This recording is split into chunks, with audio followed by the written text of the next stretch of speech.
Problem solving tip: start at the end. Almost always the actual problem or the question that you're being asked to answer in a word problem will come at the very end of the word problem. Not that far at the end. Further back, we've got to see the word problem first. Okay, here's an example. Devin and Sarah went out to lunch. Devin's lunch cost $5. Sarah's lunch cost $7. What was the total cost of their lunch? Here are Devin and Sarah.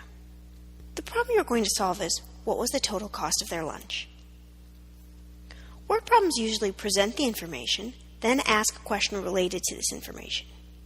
In this case, the information is the cost of Devin's lunch and the cost of Sarah's lunch. The question you are looking to answer, or the problem you need to solve, is what was the total cost of their lunch? We take the information we've been given and use it to solve our problem. In this case, $5 plus $7 equals $12. But let's try it again with a little harder problem. Let's say Devin and Sarah's friend Margot joins them for lunch. Now Devin, Sarah, and Margot are having lunch. Devin's lunch cost $4. Sarah's lunch cost $6, and Margot's lunch cost $8. When the bill came, the three friends decided to split it 3 ways and each pay the same amount. How much should each person pay? Now, let's go directly to the end. How much should each person pay? That's the question we need to answer. Again, you're presented with the information: the cost of Devin, Sarah, and Margot's lunch, as well as the fact that the 3 friends want to evenly split the bill 3 ways. And, as we've already seen, the last part of the problem is the actual question that we're being asked to answer. How much should each person pay? This is a 2-step problem. First, add the cost of each person's lunch together. 4 plus 6 plus 8 equals 18.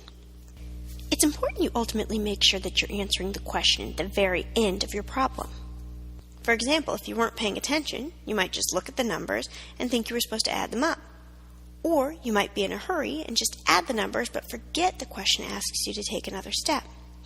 In either of those cases, you'd add the numbers up and get 18. But does that answer the question you're being asked? No.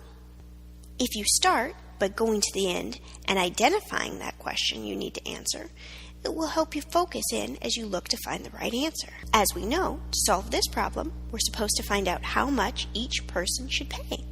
To do so, we take the total sum of their meal, $18, and divide it by 3. 18 divided by 3 is 6. So the answer is $6. Now, Devin, Margot, and Sarah can pay their bill and be on their way. However, before you go, there's 2 more helpful hints you might want to keep in mind. After you've done the problem and come to your final answer, it can also help to go back to the end and make sure you answered the question the problem asks.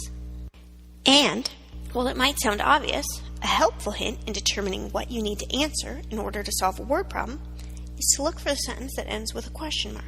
And now, we're actually at the end.